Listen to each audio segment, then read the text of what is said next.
I go back there because they can see that I was not moving. I go back there and I look and I see my baby was burnt up like it was almost like a scary movie, right? You know how you see a burned body, but he wasn't totally burned, right? There was like some of his tattoos still here, was still, but his eyes, no, there were no. Oh, wow. There were no eyelids, but I can see his eyes, his pupils, and it was just like as if he was looking at me, right? Almost. Man. But his body he had curled up in a position like he did when he would sleep. All right? And I looked at it, and I knew at that point that it was him. And it had confirmed it. So Zay had confirmed it for me, but because he had been in trouble before and I had to pay the state for DNA, for how the system worked, you know, I said, oh, and I'm not gonna, and they was like, so do you identify as him? I said, no. I paid money for his DNA to be in the database, correct? Y'all can confirm, right, that that's him. So I'm not gonna confirm that that's him. I want you guys to confirm that it's him. Right, yeah. Because I paid the money for it. It's already been paid already. Thank you, sir.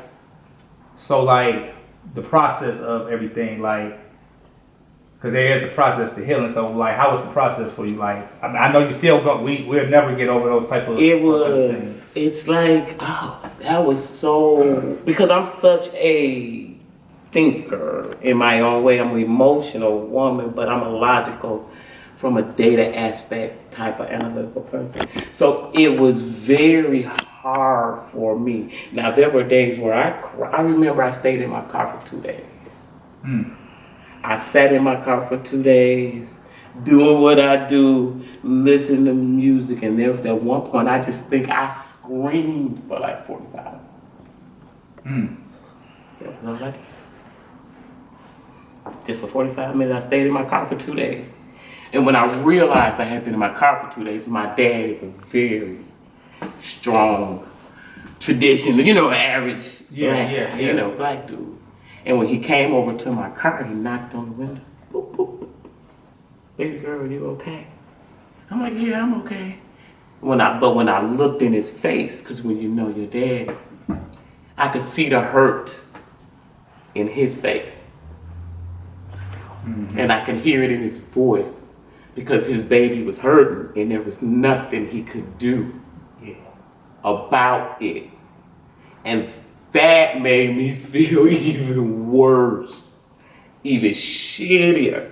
Because my dad is a strong, hard worker man. You know, I can count the times on my hand where I've seen my daddy cry or he never provided or those type of things. And I love him. So that was a point where I knew that it was, you know what I'm too much, because I had been in my car for 2 days and it struck him. And man, I hate to cut you off. This is so crazy that you're saying it, because this is the same. This is a real process. People would never understand that. Those type of things just sitting in your, probably even sleeping in your car. It's just, I don't know. It's different. So you say your father. Hold on, we gotta zoom in on this. She represent. Oh yeah, okay. That made Delgado made me that. I like Delgado. I like Delgado. So where are you at right now in your process? Like where you at right now? So right now in my process, I'm more in the treating the heart and the mind, right? So if you often you hear people often say the heart and the mind will never agree, right? Mm-hmm. That is so. I mean, it happens to so many of us, but that's when we're out of accord or out of whack, right? The heart and the mind can be in the same place, right? Right. It can, right? And once the heart and the mind can regulate and be in the same place, that's what things change. But also it will help with depression. Yeah. Right. It's changing that, and it's a process of thinking like I put that one up on Facebook about the train. There was one that I put up was like, because for me, when there are triggers that will trigger you, like so for me, when I'm getting ready to have a memory or something get ready to trigger me, it's like a train ride, right? Oh, right. I'm on the train, right? It is. And do I want to? I'm already knowing the destination is despair, crying, that the negative aspect, right? Do I want to end up in that destination? Because when this train is taking off, it's picking up speed and momentum. Now the issue for me became, do I want to stay on this ride, or do I want to jump off of it until I learn to redirect the train? Yeah. Right? So it's a lot of times I would just jump off the train. Like, no, I can't go there. I know where this is going, right? And there was plenty of days where I skinned my knee, and what it looks like in depression will be like I'm going through a day. I'm having a good day. I'm having a good day. Damn, all of a sudden, something is starting. It's starting. You can feel it, right? So at this point, either I'm gonna jump off this train, or I'm gonna ride it to that old fucked up ass destination, right? Mm-hmm. That's how it go. And if I skin my knee, and the skin in the knee looks like I might miss work today, right? I might not cook today. I ain't gonna do shit all day. You know what I'm saying? Oh yeah. It looks like laziness almost, like, right, or depression, right? Yeah. So with that, it might happen one day. I'm gonna do that, but then I'm back up, right? I'm back up and I'm walking again. So when I see this train coming again, as where I might have missed 2 days, the next time I'm only gonna miss a day, or maybe I'm just gonna be half late. You know what I'm saying? Oh yeah. I'm working on it. That's what it looks like in real life, right? Working on it instead of just taking that whole train ride to nowhere. So for me, that's what it looks like in dealing with the depression, right? What it actually looks like in life. Yeah. So that's what, cause me and you done talked several occasions, like you're a very strong person. So that's why I think these type of settings, not just this, whatever, I mean, settings like this are important for, because if like a couple times I called you and needed to talk, if I ain't had nobody else to call or something, they can't really, a lot of people can't relate. And they don't like really, and it made me feel like they really don't want to hear it anyway. It's like, that's the type of vibe I get, but But I think I've also learned that sometimes it's right, it's not that their vibration is low. They don't, it's just overt or try to, overt the conversation or something else because they're unaware or it may make them uncomfortable because in dealing with that depression, it's not in the box, right? So when dealing with depression, it's not in the box. I also had to deal with other things that happened in my life. Right. You know what I'm saying? Because it's all a trigger effect. I'm not you just can't fix this here. Right? That's not how it works. You have to you got to work on it all. It might not be all at one time, but because it's a trigger. Right? It's like that train again. Yeah. They hook. And not only that, dealing with the generational traumas. Oh man. Yeah. That come, and whether people believe that those exist or are entailed or not. And I tell them, everybody, you wanted to know how generational, I'm going to show you our generational trauma in the species as a whole. Just plain, if you ever see one black person take off running, we don't even got to know why they running. Everybody. We just see one run and we all run. Now, those are memes and we laugh and we talk, but that is generational trauma. Mm-hmm. At its finest, At its finest. Because what other race, or now whatever you want to call us, do you know that see one running? We don't even got to know why. And everybody else take off. Yeah, that is. We'll chase them. We're like, why you riding? Why you riding? We'll chase, but we will run. Oh, yeah. That's generational trauma. Yeah. Like what you did with your hair. Going from the fro to the locks. So, man, we gonna, So like, what is this something like you would like to say to the people like that's watching, like that may be going through similar situation as yourself? Like, how are you so strong and able to do this? Not strong. I don't know. I think it's getting in touch with me and learning that no one could help me but me on the inside. And when I say church and those things, I tried those, but I'm going to say I never truly, even as a kid growing up, the way my mind worked, I never could truly swallow the Bible itself, And I love my grandmother to death, and I did not really say these things out loud till after my grandmother died. Yeah. Because she was a usher. Oh, yeah. Your grandmama was a usher. Yeah. You know what I'm saying? I love my grandmama with that, but I never really, it never made any logical sense, and I guess I'm an analytical thinker. So with that, when that happens, so when people say, oh, pray and give it to God and yada, yada, yada, and it's just like, that's just something you're saying. That's just something you're saying. And so that caused me to continue to do more research off more than the other things that I've done. But for me, out of everything that I read and took and throughout, religion was never something I ever really held close. So for me to let it go, so to speak, it was okay, but it was also in its own way hurtful. To be, you know what I'm saying? In its own way, when you grow and then you realize, right? Okay, yeah. The lies or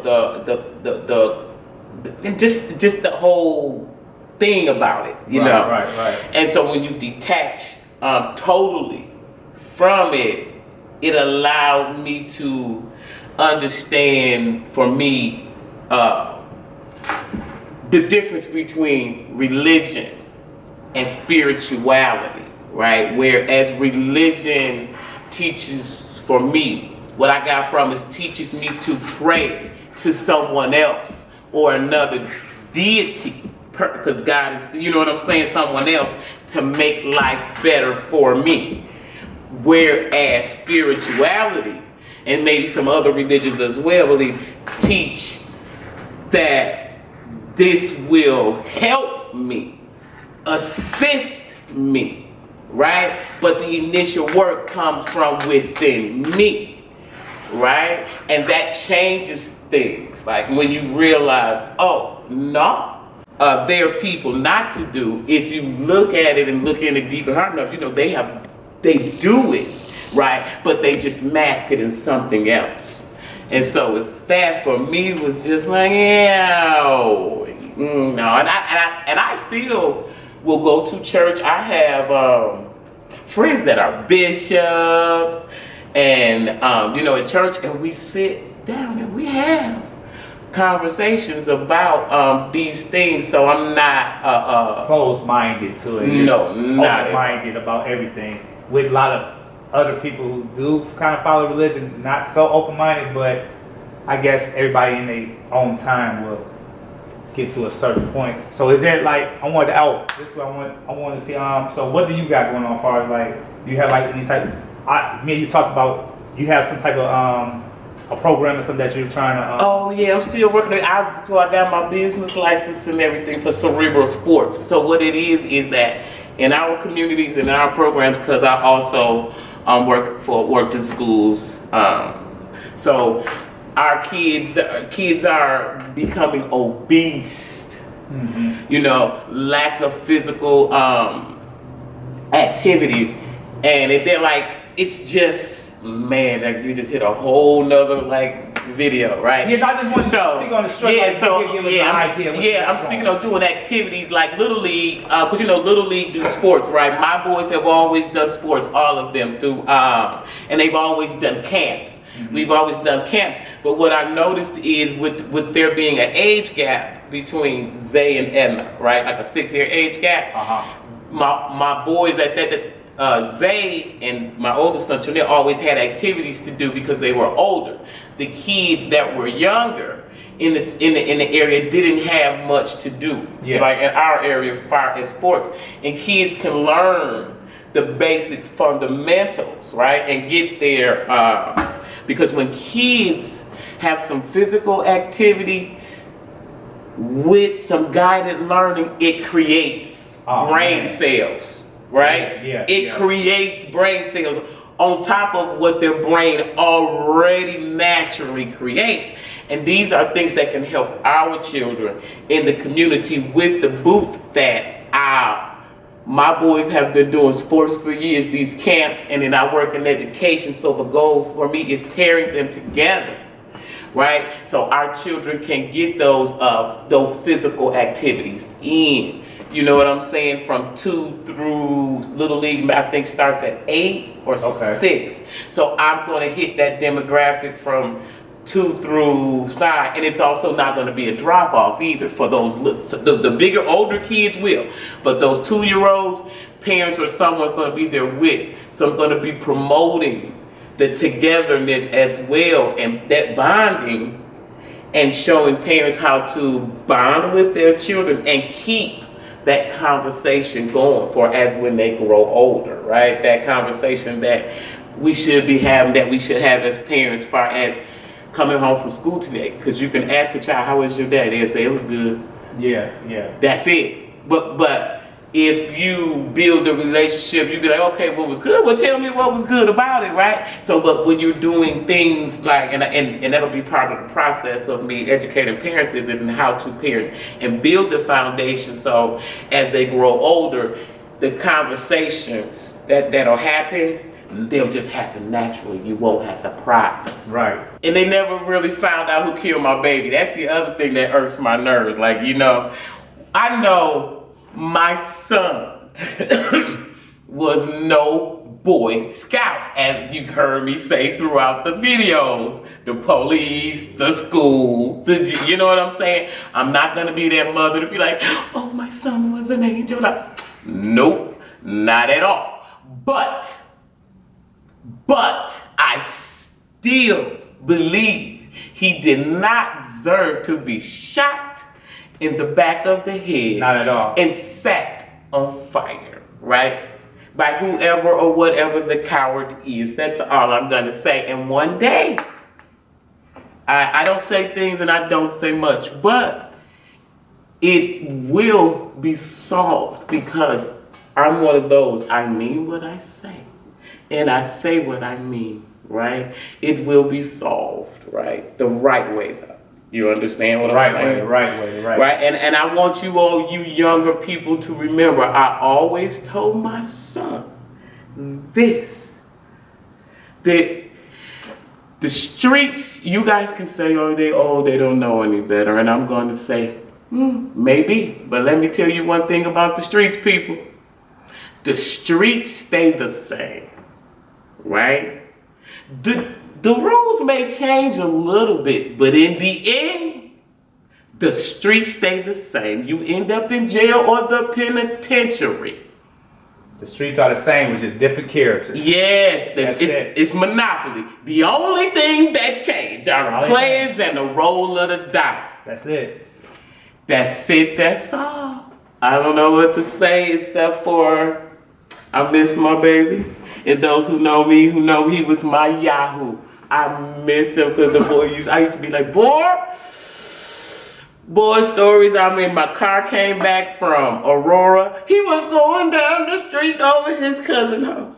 My car came back 2 days in a row from Aurora on a flatbed. I had 2 tires, 1 rim, and it was flat on a flatbed. My girlfriend that was giving me her ride, her son about 10, he said, Dad, your car looks like Grand Theft Auto. Yeah, when I here got this little strip. Right, and I'm looking at the car. It got holes in it. They ain't bullet holes, because I've seen them. I'm like, what is nail gun holes aside? I'm looking, and now he just standing there. I was like, son, It's a Sunday. I gotta go to work. Tomorrow is Monday. I'm the boss. I'm a supervisor. I can't miss work. I can't be late. And I have to be at work at 5:30 in the morning. Who gonna give me a break? If you don't get away from me, you gonna have an asthma attack, and you don't got asthma because I'm on fire on you. Get away from me right goddamn now. And he walked off. And I said, that's your best bet. Because it's almost like you're still talking to him now. yeah. Almost in a way, like it's almost I get that. Get that, like, you know, Yeah, it's just like, and you know what? And I'm gonna tell you this, and most people don't believe in this, and we're gonna leave this alone. About a month ago, they had been on my mind. I'm at his brother's house, right? He had been on my mind, sitting on the couch at his brother's house. His brother has a stereo, old-fashioned stereo, right? And that CD that we made when he died and we burned and we sold the money to give to his daughter. I didn't even know. Now, I've been in this house for a year. I never knew that Zay CD was in there. Zay had been on my mind a lot. His brother come down the stairs and we're having a conversation. The CD player kicks off. It's Zay CD, right? I look at his brother. I say, hey, you turn that on? He said, no, I thought you did. I said, how I do that when I'm sitting right here? I said, did you know that CD was in there? He said, no, Mama, Granny must have put it in there.